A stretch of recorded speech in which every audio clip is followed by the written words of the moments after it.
Willkommen. Welcome back to the channel. My name is Sean Huggins, and this is React with Hugs. Thank you so much for being here. Today, I found a very interesting title video, and I was like, what? What is going on here? I gotta check this out. This is, If Germany is Rich, Why Are Germans Poor and Angry? By Type Ashton. Link in the description as always. Yeah, why are Germans poor and angry? I don't know. I had no idea. But Germany is rich. Germany has such a booming economy, at least in size, I guess, on paper. So I don't know. Let's see. Why are Germans poor and angry? I suspect it's probably similar reasons to why Americans are poor and angry, but we'll see. Obviously, as always, you guys are the experts, so let me know. Why are you guys, as Germans, poor and angry? But let's see what Type Ashton has to say. Los geht's. Germany's economy is struggling. It'll get worse before it gets better. When the employer don't get our solution, we strike again. For much of its post-war history, Germany has been a beacon of prosperity and political stability. It's Europe's largest and the world's fourth largest economy in terms of GDP. And the label Made in Germany is ubiquitous for quality and innovation. But in recent years, its economy has been stagnating, and social harmony has given way to acrimony and division. Earlier this year, Berlin streets were choked with tractors and farmers blaring horns in furious protest of proposed budget cuts. Then train engineers walked off the job to demand better pay, stranding commuters and carloads of freight and leaving the country angry and gridlocked. They were soon too followed by workers from the country's largest airline, local public transit operators, and truck drivers. But yet again, everyone's striking in Germany. Holy crap. And Germany is still considered one of the world's richest countries. But studies do show that the poverty rate is at 14.5%. And just over 1/5 of Germany's population is categorized at risk of poverty or social exclusion, placing it well behind its peers across. Let's see. People at risk of poverty or social exclusion 2023. Percent of population. Wow, Romania leading the way. Holy crap, 32%. That's a big percentage. Looks like this is just European countries. So the EU average is 21. Germany is about the average, I guess, about the average. And then if you come over here, we got Czechia at the lowest. Interesting. All right, let's continue. Across the continent. So how poor are we here in Germany? And should we all be angry about it? Well, let's take a look. Ooh, let's get into it. This should be good. So what does poverty look like in Germany? Well, in this context, it doesn't mean that millions of people in Germany are at risk of starving or freezing to death. Instead, it refers to relative poverty, which is measured by the average living conditions of the society in question. In 2021, Germany was ranked the 20th richest country in the world measured by GDP per capita. This means that if you add up the value of all of the goods and commodities produced in a country and divide that figure by the number of its inhabitants, you get $50,700 per person per year in Germany on average. By comparison, that number is $136,700 in Luxembourg, the world's richest country. And although there are a number of different measurement tools that somebody could use to gauge the poverty in the country, here in Germany, the Status, or the Federal Statistic Office, measures something called the at-risk of poverty rate. According to a press release from May of 2023, around 12 million people were at risk of poverty, or around 14.4% of the population. Breaking this down by state, the at-risk of poverty rate in 2022 was the highest in Bremen at 28.4%. Whoa, dude, that's a big percentage more than the next place, which is Nordrhein-Westfalen. That's a big jump right there. Interesting. Why is that? What is happening in Bremen? Followed by North Rhine-Westphalia at 19.5% and Saxony-Anhalt at 19.3%. But countrywide, 6.1% of the population, or 5.1 million people in Germany, were affected by significant material and social deprivation in 2022. To put this within a broader European perspective, Germany is definitely not the worst off, but it isn't the best either. And those who fit into that at risk of poverty category, I think might surprise you. As inflation skyrockets in Germany, more and more people will find themselves unable to make ends meet without assistance. It's becoming increasingly difficult for many to afford bread, milk, fruit, and vegetables, which are over 12% more expensive than they were just 2 years ago. Dang, 12% more expensive for the basic necessities than they were just 2 years ago. I mean, this is definitely happening in America too nowadays, and I'd be curious to see right this very second, because I feel like it's probably shot up even more since probably this video even came out. I mean, the price of basic things has just absolutely skyrocketed, and these big companies are reporting record profits all over the world, and yet the people, the average person is like, hey, do you need to have record profits every single week? Week after week, record profits is at the expense of charging more money for everything always. Why can't we just chill for a bit?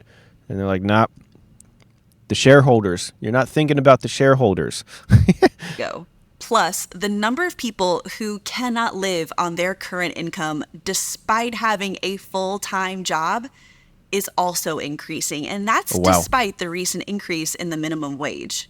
At 12 euros per hour, a single person with no children who works 40 hours a week would receive a net income of around 1,480 euros per month. Although this is nominally above the poverty line, that excess has been eaten up by inflation.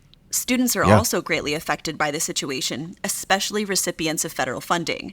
These students receive a maximum of 934 euros a month, which includes money for housing and health insurance. Dang. This amount puts students well below the poverty line. And last but not least, poverty is also on the rise amongst the elderly in Germany. After decades of work, their pension is often not enough to cover their monthly expenses. Women in particular are feeling this strain. This is happening in America too.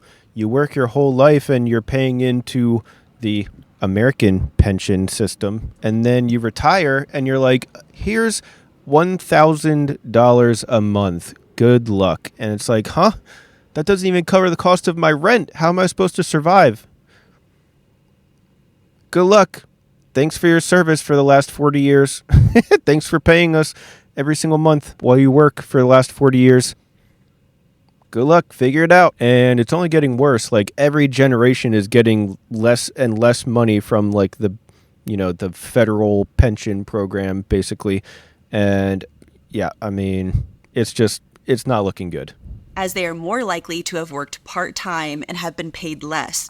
According to a new study from the Bertelsmann Foundation, old age poverty is expected to affect 20% of Germans by 2036. But we'll talk more about Germany's aging population a little bit later in this video. But the poverty rate is actually only one part of this equation, and the general consensus is that it really does feel like wealth is being concentrated into the hands of fewer and fewer people. And the German economy isn't growing fast enough to benefit everyone. So I think it's best that we now take a look at what many economists are saying is often the underappreciated reason behind a lot of the public outrage: an ever-increasing and grossly unequal distribution of wealth.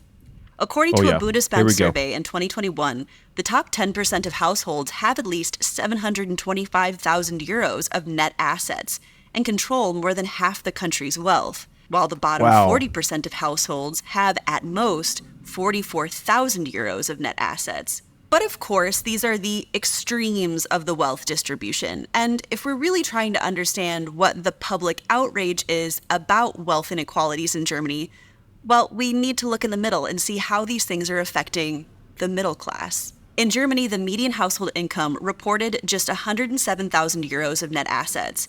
To put that into perspective, the median German household has only a little more net wealth than the median Greek household. A country, by the way, Oh. with triple the unemployment rate and an average income that's 40% of Germany's. Whoa. Okay, those are two crazy statistics. Look at this. Wow. Unemployment rate 3 times more, average income 3 times less.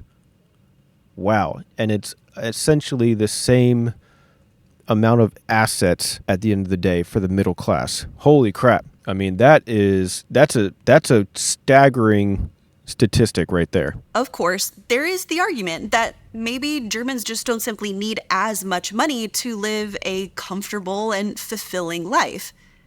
After all, childcare is free in some German states. So is public tuition at universities. True. And lately, labor unions have won pay hikes, while savers have entered higher interest on bank deposits. Farmers, too, Good have point. earned higher profits, even despite the protests. However, fewer than half of the households own a home, and hence haven't benefited from soaring property prices. Yeah. The median wealth of German tenant households is just 16,000 euros, according to the Bundesbank. So, of course, when you add inflation on top of all of this, it's completely reasonable to see why many Germans just simply don't feel like they have enough to make ends meet. Of the 2,059 respondents to a survey conducted by YouGov, a British marketing research institute, on behalf of Postbank, 17.2% admitted that they can hardly afford their living costs due to high inflation. The survey indicated that a lot more people feel the pressure of rising food and energy prices. Some 30% of the respondents said they relied on their savings to get Wow. by. Only That's not good. 39% said their income was enough to cover the additional costs of living as a result of the price hikes. And these findings corroborate a slew of reports, news articles, and media attention which Dang. underscore the difficulty of living and working in Germany.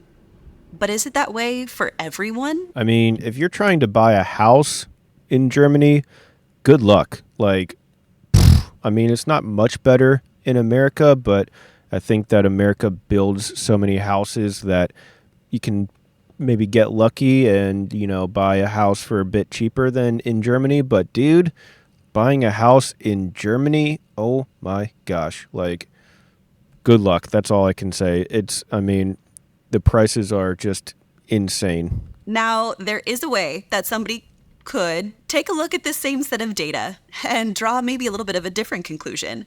With rising income inequality dominating the headlines in Germany, the question looms, are Germans really poor, or does Germany just simply have more rich-friendly policies and tax schemes that effectively just concentrate wealth into the hands of a few? After all, more than 9,000 Germans have a net worth of at least $50 million. Yo, a net worth of $50 million? Look at frickin' America. 100,000 people are worth at least $50 million in America. Insane. Absolutely insane. But still, 9,000 from Germany that's still a lot. That's still quite a bit, actually. More than Which Russia. is the world's Twice as much third as highest Russia. concentration of Wow. super wealthy people. And yeah, you would probably have to have a pretty high income to be able to afford the majority of the lineup offered by Porsche, Audi, Mercedes, or BMW. But to be fair, rich is a relative term. Does rich mean having 135 million euros in assets, including a 10-bedroom villa in Hamburg's Blankenese district, plus a spacious holiday home in Mallorca and a yacht like music I want all magnate those things. Dieter Bohlen?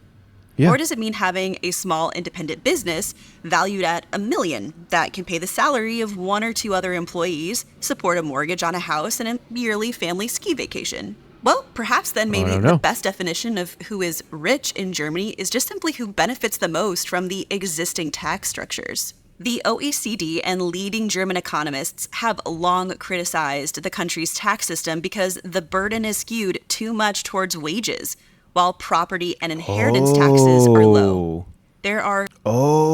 property and inheritance taxes are low. So somebody could, in theory, make a bunch of money or inherit a bunch of money and then buy up a bunch of properties, buy up a bunch of houses, and then since the property taxes are low, they can essentially just rent those out for, a lot cheaper than people would be able to buy them for. And then the wealth stays with the same kind of group of people. The same 1% buys up all the properties, and then that makes the housing market even harder to get into, which makes the houses even more expensive, which makes people need to rent more, which means that they go back to the same people that own all the stuff to begin with. Oh my God. And then they don't pay a lot of taxes for property taxes, and it just keeps continuing. I've cracked the code. Maybe. Sounds like America. Sweeping inheritance tax exemptions for business owners, for example, on the grounds that jobs and investment might otherwise be endangered. And yeah, I think there is an argument to be had that these rules...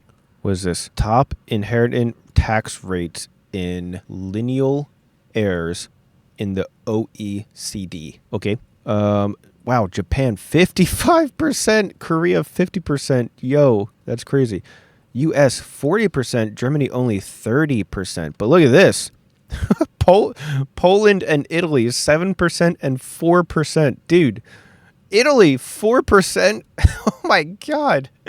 Okay, anyways, interesting. Rules are probably too cushy, especially when the upshot is taxes on large inheritances are often lower than a smaller bequest. But to be honest, when it comes to wealth, German people are often pegged as being poorer than citizens in poorer nations by studies compiled by international banks and international finance institutions because of what might be just a flawed methodology in how they're examining wealth in the first place. And I think this is a caveat that I really need to mention at this part in the video. In many countries, the largest part of provision for old age comes from investments in capital stocks.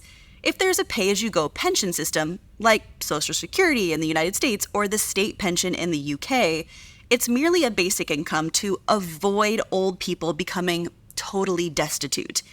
You cannot have a comfortable existence off of it, and you really have to invest in capital assets so that you actually have something to spend in your old age. But in contrast, here in Germany, the pension system actually pays out a decent amount if you've had a long working life. But the expectation of that pension is not reckoned as personal wealth in statistics compiled by banks. These entitlements cannot be sold or used as security for a loan, so they're really of no interest to financial institutions. So for example, if you are watching this video and you're a 50-something-year-old German, you and your employer, between the two of you, have now paid about 3.5 times your annual gross income as pension contributions. If that were counted as a capital asset, you'd be reckoned as moderately wealthy. But as this is a payment into a pay-as-you-go pension system, it's really not counted as a capital asset. Your pension will be merely an income when it will be paid out. So under a capital stock-based pension system like a Roth IRA in the United States, you would be rich on paper. Under the German system, you're poor on paper, even with a comparable income in old age. Banks don't really like pay-as-you-go pension systems because they're too efficient. They merely collect money and pay it out, leaving no opportunity for financial institutions to have people's capital to invest and get their cut. So when banks say, well, Germans are poor, they might just mean poor in a means of wealth accumulation that we can't also benefit from. And honestly, at the end of the day, after all of these discussions on what is wealth, how do we measure it, and who ultimately has it, it begs the question, should we be angry about the way things are distributed currently here in Germany? And I think my reply would honestly be, I think we should all be angry, whether you're German or not. Whether you live in North America or in Europe, the two regions I most frequently cover on this channel, we all share a lot in common when it comes to this topic because in some regards, the average family is equally as poor.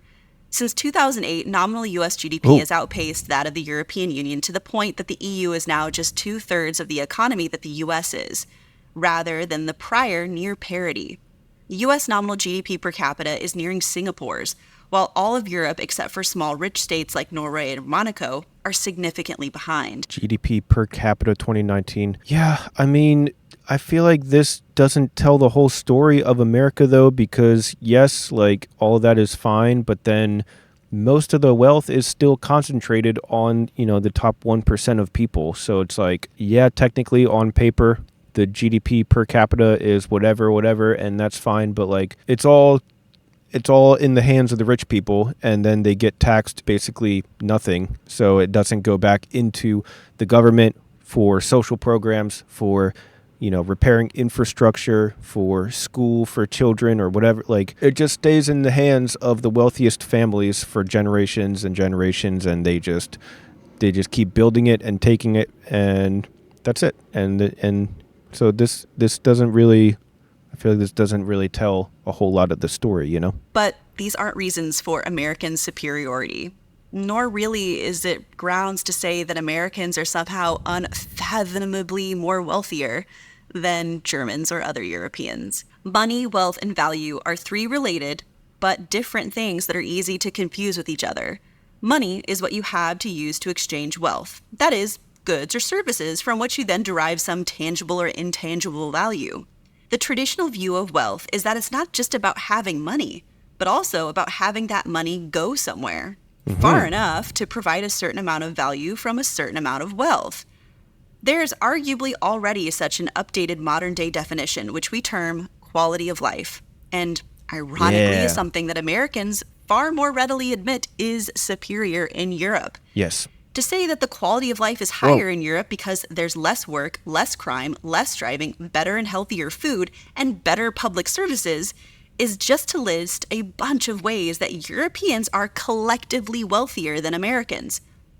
But we frame this in a specific way to prevent this kind of wealth from being accounted.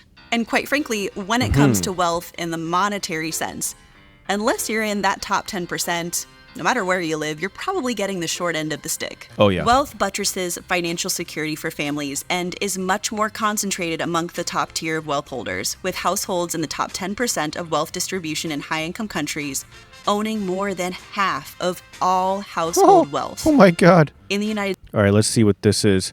Share of top 10% of household disposable income and top 10% of household net wealth. Okay. Top 10% income share, top 10% wealth share.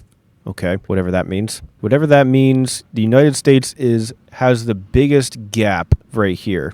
Has the biggest gap between the income share and the wealth share. Oh, okay. So these people, the orange are the people that are earning an income. So the wages, people working. And then this is, how much the top 10% actually owns in wealth in the country. So basically, the top 10% in America owns 80% of everything. And yeah, and then the people that are actually working are all the way down here. Let's see, where's Germany? Germany's here.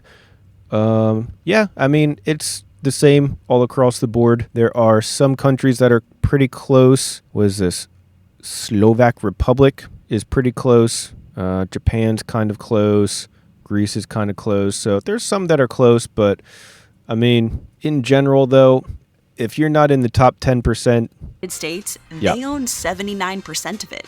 In Germany, 60%. Wow.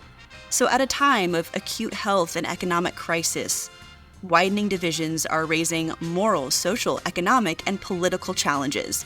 As Germany and other countries strive to rebuild their economies, governments have an opening to alleviate unfair economic disparities and improve access to opportunities. And maybe, perhaps, a healthy dose of anger and frustration will be enough to really get things moving and to get governments to change their current existing policies. But I would really love to hear your thoughts on this down below in the comment section. All right. Wow, this was a very informative video today. Yeah, I mean, a lot of this stuff is, the same thing that we see in America. I think that it's even more extreme in America, the wealth inequality, the top 10%, the top 1% owning basically everything, and then all of the people that they employ that are actually doing all of the work get paid, enough, just enough to get by, just enough. And then, the top 1%, the top 10%, they keep everything else, and I think maybe that's just kind of part of doing business. Like, that's just kind of how businesses are run. They're just supposed to make as much money as possible and pay people as little as possible so that they can make as much profits as possible. So I guess in theory that means that businesses are running correctly, but it just kind of makes the average citizen like an indentured servant for their whole lives. And then you retire, and then you get, 1,000 euros in your bank account every month, and they say, good luck. Thanks for your service. I'm going to go to my, my 7th mansion over in Mallorca for the winter. Good luck. Thank you for making me my millions or billions of euros or whatever. So, yeah, I mean, that's the world. That's the world that we live in. That's capitalism, I guess. So, I don't know. I don't know what the answer is. I'm just a stupid, fat, dumb American YouTuber. So, I don't know. Maybe taxes. Maybe we just tax the crap out of rich people and put it all back into social programs or something. I don't know. I'm curious what you guys have to say about it, though. You guys are the experts. You guys are the Germans. So let me know your thoughts. Leave your mustard down in the comments section below. But that's all the time that I have for today. So thank you guys so much for being here. And as always, I'll see you guys next time. Peace.